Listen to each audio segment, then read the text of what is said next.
Oke, teman-teman semua, sekarang kita akan membahas terkait dengan nomor 21 sampai nomor 25 TPM 3 Kota Yogyakarta paket A.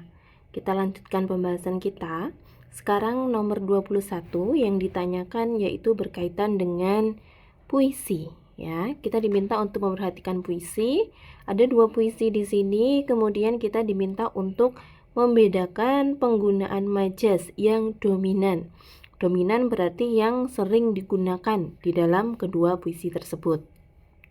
Sebelum kita ke teksnya, kita cari pengertiannya satu persatu majas yang digunakan. Yang pertama, dijelaskan terkait dengan majas metafora. Apa itu majas metafora? Majas metafora merupakan majas yang berisikan perumpamaan. Perumpamaan atau terkait perbandingan persamaan. Maksudnya perumpamaan sebagaimana? Misal, ada kalimat dia adalah bintang kelas. Nah, di sini menyatakan perumpamaan yaitu bintang kelas yang berarti dia orang terpandai atau orang yang selalu mendapat juara kelas. Maka perumpamaan ini bisa juga berarti kiasan, ya. Kita menggunakan kiasan bintang kelas, bunga desa, seperti itu. Itu metafora. Kemudian ada majas simile. Simile yaitu majas perbandingan. Perbandingan di sini menggunakan kata-kata seperti, bagaikan, dan ibaratkan. Jadi kalau nanti ketemu teks yang menggunakan ketiga kata ini seperti, bagaikan, ibaratkan, maka dia adalah majas simile. Kemudian majas hiperbola, ini saya rasa semua sudah tahu kaitannya hiperbola, yaitu majas yang melebih-lebihkan. Gitu ya. Kemudian ada majas personifikasi. Dari kata person, person itu orang, gitu kan? Person itu orang, personifikasi berarti maksudnya gimana? Maksudnya di sini yakni benda mati yang seolah-olah bernyawa seperti manusia, atau benda mati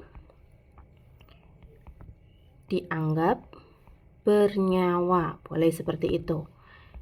Misalnya, spidol itu menari-nari di papan tulis, maka itu adalah personifikasi. Karena spidol benda mati, kemudian menari-nari hanya bisa dilakukan oleh manusia, maka yang jelas itu personifikasi. Kita lihat puisi 1.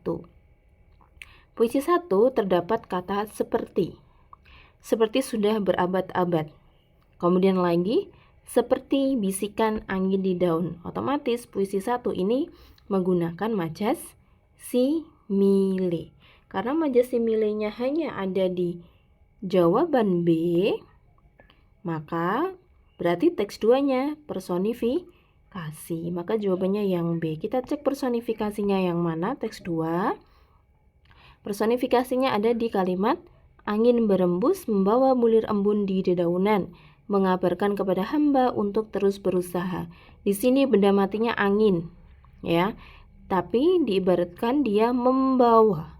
Nah, membawa ini kan yang hanya bisa membawa adalah manusia. Jadi dalam hal ini angin seolah-olah seperti manusia yang bisa membawa bulir embun dan juga bisa mengabarkan. Maka jawaban yang tepat yaitu yang B. Kemudian nomor 22. Nomor 22 yaitu berkaitan dengan perbaikan penggunaan istilah yang tepat. Nah, untuk perbaikan penggunaan istilah, kita sebenarnya bisa langsung lihat di alternatif perbaikan penggunaan istilahnya. Tapi kalau nanti kalian bingung, kalian bisa lihat langsung ke teksnya. Begitu ya. Kita lihat kalimat 1. Kalimat 1, kata signifikan ini sebenarnya sudah benar.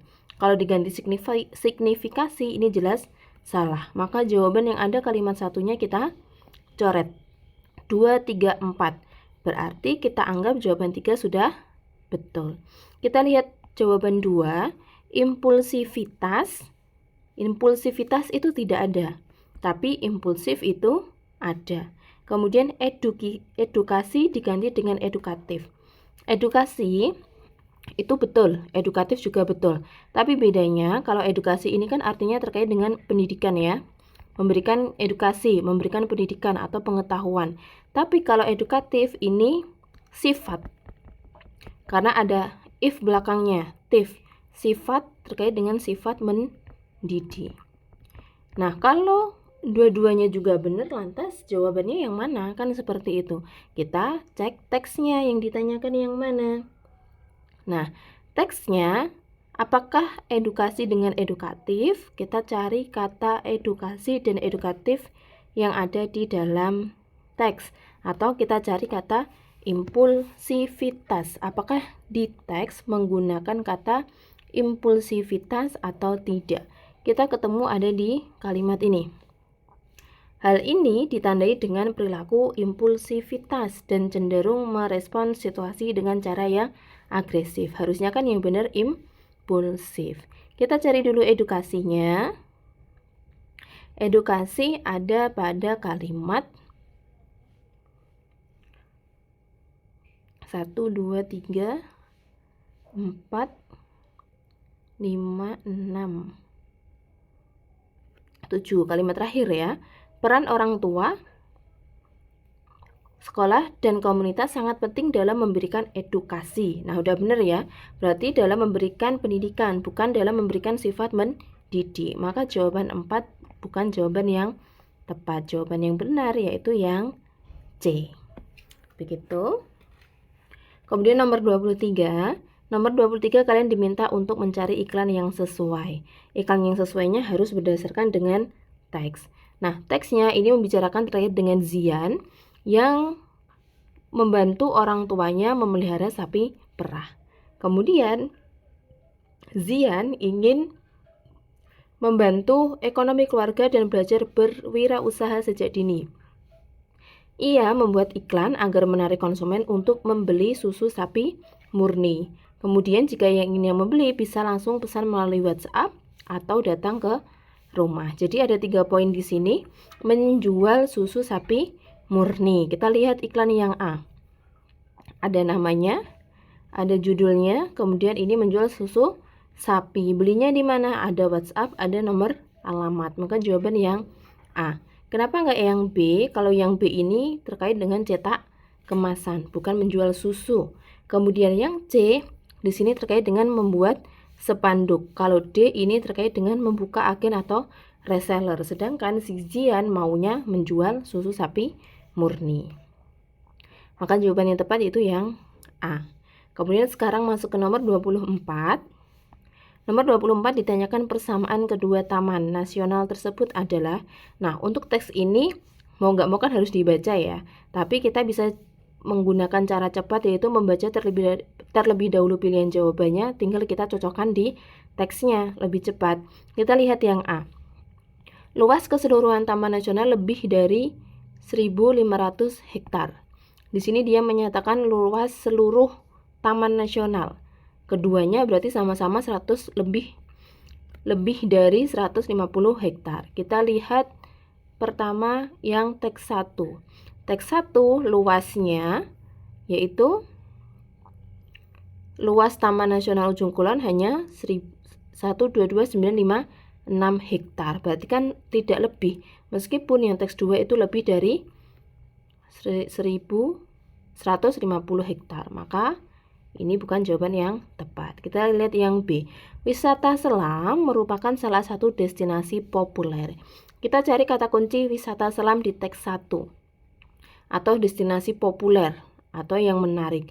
Sedangkan kalau teks 1, objek wisata yang menarik itu tidak ada penyebutan terkait dengan wisata selam. Teks 1 saja sudah nggak ada gitu. Berarti kan nggak sama pembahasannya. Ya sudah, berarti yang B bukan jawabannya. Yang C sudah ditetapkan situs warisan dunia oleh UNESCO. Berarti kata kuncinya UNESCO. Kita lihat teks 1 apakah ada UNESCO. Ada ya, pada tahun 92 UNESCO menetapkan. Kemudian teks 2 kita lihat apakah ada penetapan dari UNESCO. Ternyata ada di kalimat terakhir, paragraf terakhir. Nah, maka keduanya sama-sama membahas terkait dengan penetapan situs warisan dunia oleh UNESCO. Kalau yang D, salahnya ada di kata flora, tapi mereka keduanya sama-sama membahas terkait dengan satwa langka. Kemudian nomor 25, yaitu nomor terakhir, kalian diminta untuk memadukan teks serumpang. Kira-kira teks mana yang cocok atau kalimat yang mana yang cocok untuk teks tersebut. Nah, untuk menjawab soal ini kita harus melihat kalimat sebelum dan kalimat sesudahnya. Apa yang dibahas maka itulah yang harusnya sesuai dengan teksnya ya, atau agar padu. Kita lihat teksnya, kalimat sebelumnya. Filosofi dari hantaran kue apem sendiri begitu mendalam. Filosofi ini berkaitan dengan makna. Berarti yang di sini yang dimaksud yaitu makna dari kue apem. Kalimat selanjutnya, kue apem yang disajikan sebagai hantaran tidak hanya menggugah selera, tetapi juga merupakan simbol hati yang terbuka untuk merangkul perdamaian dan kesatuan di tengah perbedaan. Kalimat setelahnya pun juga membicarakan terkait makna atau simbol hati. Berarti kalimat rumpang ini juga akan membicarakan terkait dengan makna. Kita lihat yang A. Yang A ini kurang tepat karena di sini tidak membicarakan tentang makna tetapi tentang rasa. Maka A bukan jawabannya. Kemudian yang B, apem yang bermakna ampunan menjadi simbol penting dalam proses memaafkan dan mohon maaf antar tetangga maupun sanak saudara. Nah, ini makna, kemudian simbol. Tadi di kalimat 2 kan juga disampaikan simbol ya.